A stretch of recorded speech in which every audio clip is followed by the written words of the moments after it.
नमस्कार, मैं हूं निकिता और आप देख रहे हैं सत्यहिंदी.com। चलिए एक नजर डालते हैं अब तक की सुर्खियों पर।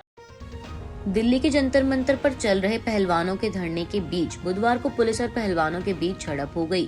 पहलवानों का आरोप है कि दिल्ली पुलिस के कुछ जवानों ने शराब के नशे में डंडे से पिटाई की, जिस कारण एक पहलवान का सिर फट गया। फिलहाल वह हॉस्पिटल में है। वहीं घटना के बाद जंतर मंतर पर पुलिस की सुरक्षा को बढ़ा दिया गया है। मीडिया रिपोर्ट्स के मुताबिक धरना दे रहे 2 से 3 लोगों को चोट लगी है और घटना में विनेश फोगाट के भाई भी घायल हुए हैं। हालांकि पुलिस ने मारपीट की खबर से इनकार करते हुए जंतर मंतर को पूरी तरह से सील कर दिया और किसी को भी धरना स्थल में प्रवेश करने या पहलवानों से मिलने की अनुमति नहीं दी है। जंतर मंतर पर पहलवानों और पुलिस के बीच हुई झड़प को लेकर विनेश फोगाट ने मीडिया से बात करते हुए कहा कि पुलिस वालों ने गाली गलौज की। हमने फोल्डिंग बेड मंगाए थे, इस पर पुलिस वालों ने आपत्ति जाहिर की। एक पुलिस वाले ने शराब पी रखी थी, उसने हमारे साथ मारपीट की। क्या हम ये दिन देखने के लिए देश के लिए मेडल लाए थे? पुलिस ने हमारी दुर्दशा की है। हमारा एक पहलवान घायल है, उसे अस्पताल नहीं ले जाने दे रहे थे। जंतर मंतर पर हुई झड़प को लेकर दिल्ली पुलिस की तरफ से कहा गया है कि आम आदमी पार्टी विधायक सोमनाथ भारती फोल्डिंग बेड्स लेकर आए थे, जबकि इसकी इजाजत नहीं थी। जब इसको रोका गया तो समर्थक ट्रक से बेड्स निकालने को लेकर आक्रामक हो गए। इस दौरान एक छोटी तकरार हुई, जिसमें सोमनाथ भारती और 2 अन्य लोगों को हिरासत में लिया गया। दरअसल आम आदमी पार्टी विधायक सोमनाथ भारती जंतर मंतर पर पहलवानों को फोल्डिंग देने गए थे। उन्होंने मीडिया को बताया कि उन्हें दिल्ली के मंदिर मार्ग पुलिस थाने में हिरासत में लेकर रखा गया है। वहीं पहलवानों ने कहा है कि उन्होंने सोमनाथ भारती से फोल्डिंग नहीं मंगाई थी, उन्होंने खुद फोल्डिंग मंगाई थी। दरअसल बारिश की वजह से फर्श गीला था, इसलिए फोल्डिंग मंगाई गई। पूर्व पहलवान राजवीर ने बताया कि बारिश के कारण गद्दे भीग गए थे, इसलिए हमने सोने के लिए फोल्डिंग चारपाइयां ला रहे थे, लेकिन पुलिस ने इसकी अनुमति नहीं दी। नशे में धुत पुलिसकर्मी धर्मेंद्र ने विनेश फोगाट से अपशब्द कहे और हमारे साथ हाथापाई की। उन्होंने कहा कि पुलिसकर्मियों ने हमें पीटना शुरू कर दिया, जिस कारण बजरंग पूनिया के रिश्तेदार दुष्यंत और राहुल के सिर पर चोटें आई हैं। यहाँ तक कि पुलिस ने चिकित्सकों को भी घटना स्थल पर नहीं आने दिया और महिला कांस्टेबल ने भी हमारे साथ दुर्व्यवहार किया। आम आदमी पार्टी नेता और दिल्ली सरकार के मंत्री सौरभ भारद्वाज ने वीडियो जारी कर कहा है कि जंतर मंतर पर जो घटना हुई है वो बेहद गलत है।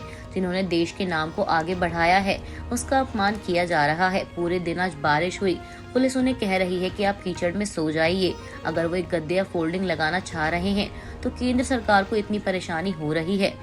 आपको बता दें कि दिल्ली के स्वास्थ्य मंत्री सौरभ भारद्वाज और आम आदमी पार्टी के कुछ अन्य विधायक भी घटना स्थल पर पहुंचे। कर्नाटक विधानसभा चुनाव की तारीख जैसे जैसे नजदीक आ रही है, वैसे ही सियासी पारा बढ़ता जा रहा है। खबर है कि अब कर्नाटक विधानसभा चुनाव प्रचार में बजरंगबली की गूंज सुनाई दे रही है। दरअसल कांग्रेस ने जहां अपने चुनावी घोषणा पत्र में बजरंग दल पर प्रतिबंध लगाने की बात कही है, तो वहीं बीजेपी ने इसे मुद्दा बनाते हुए इस पूरे मामले को बजरंगबली से जोड़ दिया है, जिसके चलते अब बीजेपी आज शाम 7 बजे पूरे कर्नाटक में हनुमान चालीसा का पाठ करेगी। बता दें, इसका ऐलान केंद्रीय मंत्री और भाजपा नेता शोभा करंदलाजे ने किया है। साथ ही बजरंग दल ने भी गुरुवार को राज्य में हनुमान चालीसा का पाठ आयोजित करने का फैसला किया है। गौरतलब है कि कांग्रेस ने 10 मई को होने वाले विधानसभा चुनाव के लिए अपने घोषणा पत्र में कहा है कि वह जाति और धर्म के आधार पर समुदायों के बीच नफरत फैलाने वाले व्यक्तियों और संगठनों के खिलाफ दृढ़ और निर्णायक कार्रवाई करने के लिए प्रतिबद्ध है। कांग्रेस ने घोषणा पत्र में कहा कि हमारा मानना है कि कानून और संविधान पवित्र है। कोई व्यक्ति, बजरंग दल, पीएफआई और नफरत एवं शत्रुता फैलाने वाले दूसरे संगठन, चाहे वह बहुसंख्यक के बीच हो या फिर अल्पसंख्यकों के बीच हो, वे कानून और संविधान का उल्लंघन नहीं कर सकते। हम ऐसे संगठनों पर कानून के तहत प्रतिबंध लगाने समेत निर्णायक कार्रवाई करेंगे। कर्नाटक में कांग्रेस के चुनावी घोषणा पत्र में बजरंग दल पर प्रतिबंध लगाने की बात कर्नाटक से शुरू होकर अब हरियाणा तक आ पहुंची है। हरियाणा सरकार में कैबिनेट मंत्री अनिल विज ने कहा कि कांग्रेस ने अब हनुमान जी से पंगा ले लिया है। हनुमान जी कांग्रेस की लंका जलाकर खाक कर देंगे। उन्होंने कहा कि कांग्रेस पार्टी ने राम मंदिर के निर्माण में अड़चन डालकर भगवान राम की नाराजगी मोल ली थी। इसका नतीजा यह हुआ कि कांग्रेस अब अपने पैरों पर खड़े होने के लायक नहीं रही।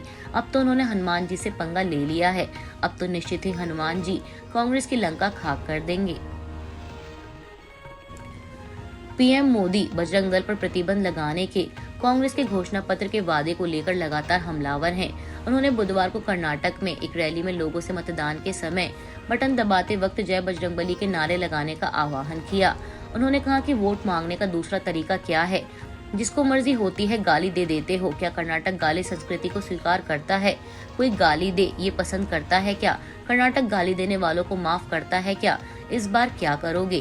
पीएम ने आगे कहा, गाली देने वालों को सजा करोगे, बराबर जमकर सजा करोगे। जब पोलिंग बूथ में बटन दबाओ तो जय बजरंगबली बोलकर सजा दे देना।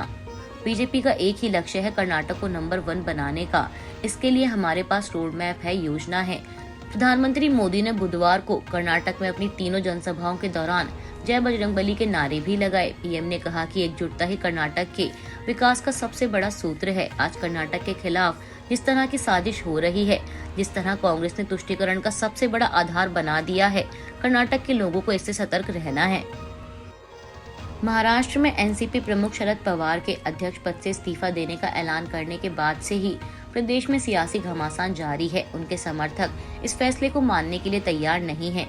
ऐसे में पवार ने कहा है कि वह पद से अपने इस्तीफे पर पुनर्विचार करेंगे। इसके लिए उन्होंने 2-3 दिन का समय मांगा है। वहीं पार्टी के अंदर एक वर्ग ने पहले से ही नए उत्तराधिकारी के बारे में सोचना शुरू कर दिया है। इसमें शरद पवार की बेटी सुप्रिया सुले का नाम सामने आया है। दरअसल शरद पवार के इस्तीफे पर अड़े रहने और आगे की राह पर चर्चा के लिए एनसीपी के वरिष्ठ नेताओं ने बुधवार सुबह बैठक की। इस बैठक के बाद छगन भुजबल ने कहा कि शरद पवार की बेटी और लोकसभा सदस्य सुप्रिया सुले को पार्टी का राष्ट्रीय अध्यक्ष होना चाहिए। भुजबल ने एनडीटीवी से बातचीत में कहा कि अजीत पवार को राज्य की देखभाल करनी चाहिए और सुप्रिया सुले को राष्ट्रीय राजनीति का ख्याल रखना चाहिए। अगर शरद पवार अध्यक्ष पद पर बने नहीं रहना चाहते हैं तो सुले को अगला राष्ट्रीय अध्यक्ष होना चाहिए।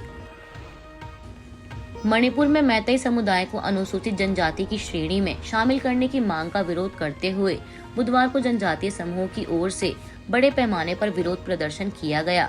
इस आदिवासी आंदोलन के दौरान हिंसा भड़क गई, जिसके बाद 8 जिलों में कर्फ्यू लगा दिया गया और पूरे राज्य में मोबाइल इंटरनेट सेवाएं 5 दिन के लिए निलंबित कर दी गई हैं। दरअसल मैतेई समुदाय को एसटी श्रेणी में शामिल करने की मांग का विरोध करने के लिए छात्रों के एक संगठन की ओर से बुलाए गए आदिवासी एकता मार्च में हिंसा भड़क गई। इस दौरान चूरा चांदपुर में तनाव के बीच भीड़ ने घरों में तोड़फोड़ की। All tribal students union of Manipur ने कहा कि मैतेई समुदाय को एसटी श्रेणी में शामिल करने की मांग जोर पकड़ रही है, जिसके खिलाफ उसने मार्च निकाला। वहीं एक वरिष्ठ पुलिस अधिकारी ने कहा कि रैली में हजारों आंदोलनकारियों ने हिस्सा लिया और इस दौरान तोरबंग इलाके में आदिवासियों और गैर आदिवासियों के बीच हिंसा की खबर आई।